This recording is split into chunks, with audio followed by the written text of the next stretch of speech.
Parkland High School. Pulse nightclub shooting. Route 91 Harvest Festival. Sandy Hook Elementary School. San Bernardino. Virginia Tech. For a movie theater. Marjorie Stoneman Douglas High School. 911, what is your emergency? Shooting up Marjorie Stoneman Douglas. Someone is doing what? Hello? Hello?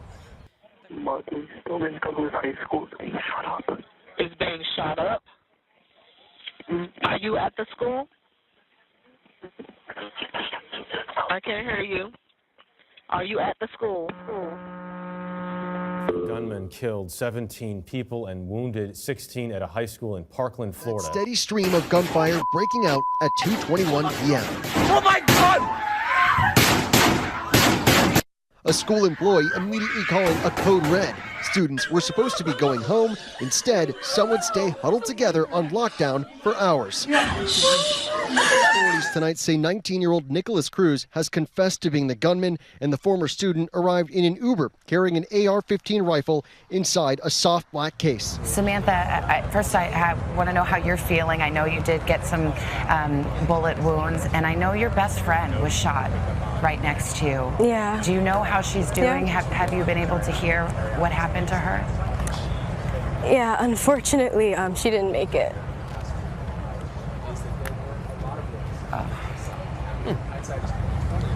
Samantha, we're so sorry about that, Samantha. So sorry.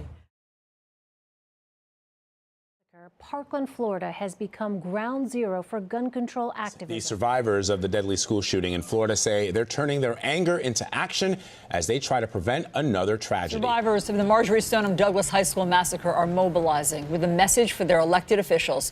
Enough is enough. The students there are demanding that lawmakers take action on gun control so students can be safe at school. All these people should be at home grieving, but instead we are up here standing together because if all our government and president can do is send thoughts and prayers, then it's time for victims to be the change that we need to see. Senator Rubio, can you tell me right now that you will not accept a single donation from the NRA in the future?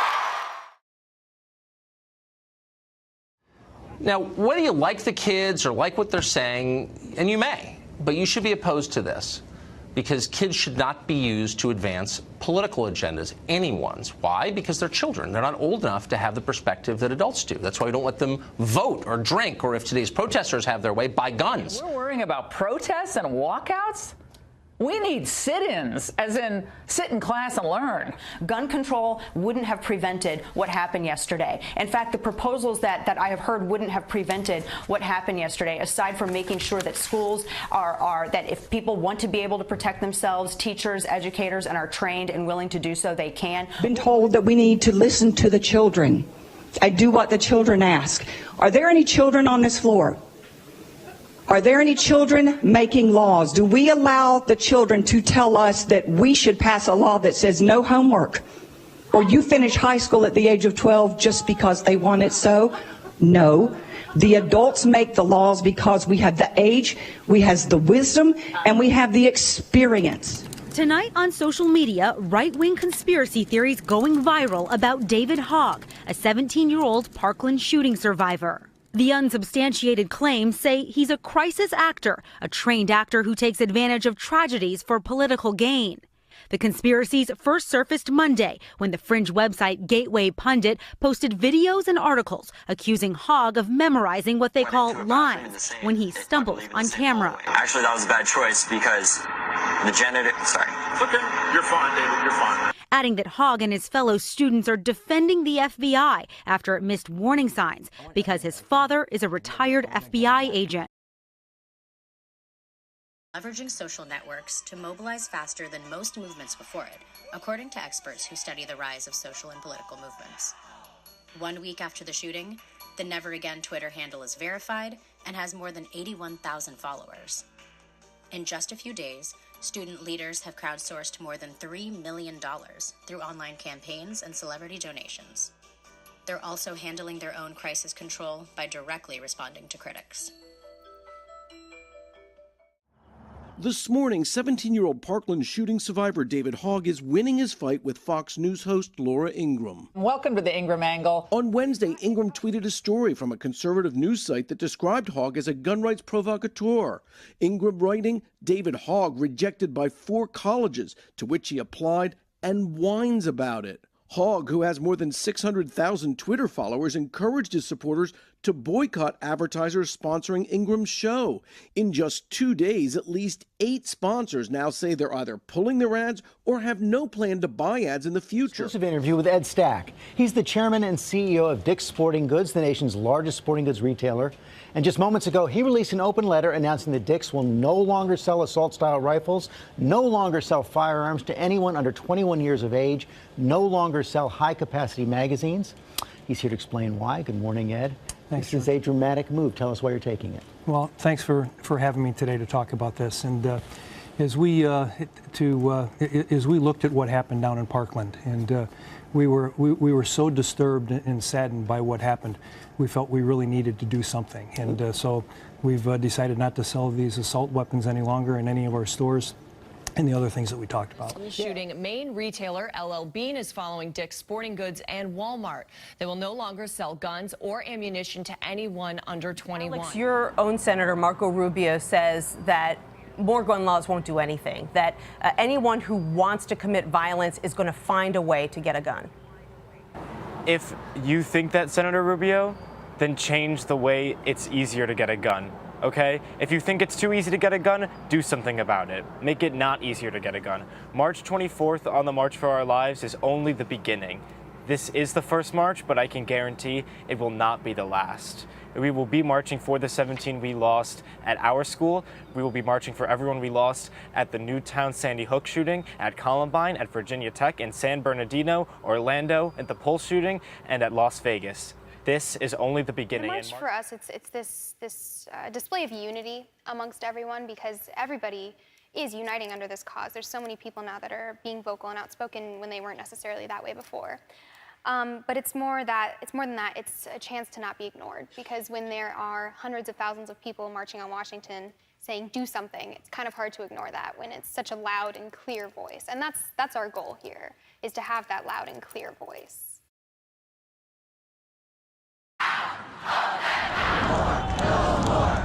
It's not just schools, it's churches, it's malls, it's streets, it's porches, it's concerts like the one in Las Vegas, it's nightclubs, it's everywhere. We must stand beside those we've lost and fix the world that betrayed them.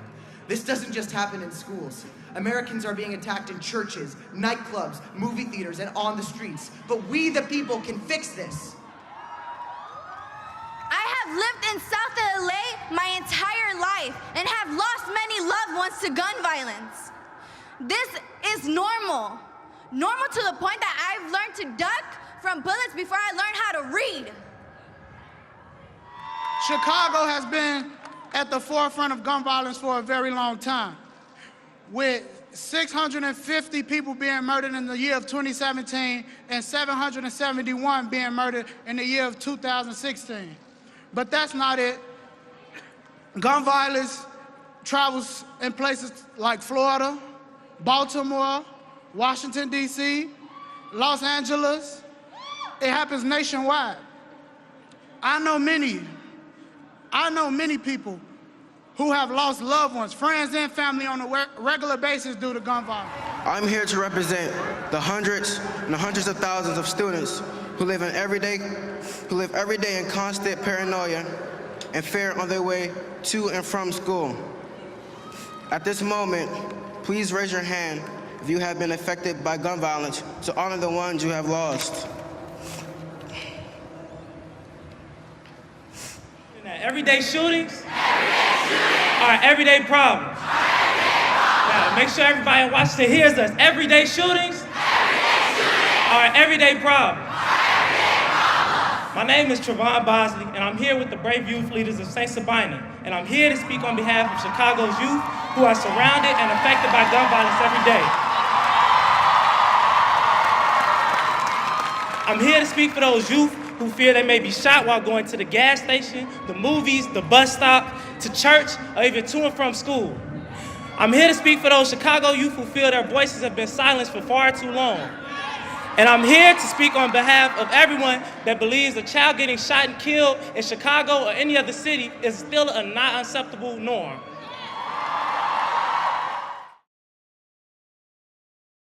It's important to realize, for the students out there that are that want to know what to do next, it's get out and vote. Research what who your politicians are even. Know what they do. Know who they're supported by legislatively, and know who's supporting them financially for their campaign. Moving forward, it's all about registering to vote, educating others, and starting more of a conversation so more people get politically involved. Because again, the youth of America needs to step up and start voting. Each congressman has a local office in their district, so pay them a visit or organize a town hall. They'll be home for the next 2 weeks for congressional recess. Dr. King once said, darkness cannot drive out darkness. Only light can do that. Hate cannot drive out hate. Only love can do that. Which now leads me to say that violence cannot drive out violence. Only peace can do that. Poverty cannot drive out poverty. Only resources can do that. Death cannot drive out death. Only proactive life can do that.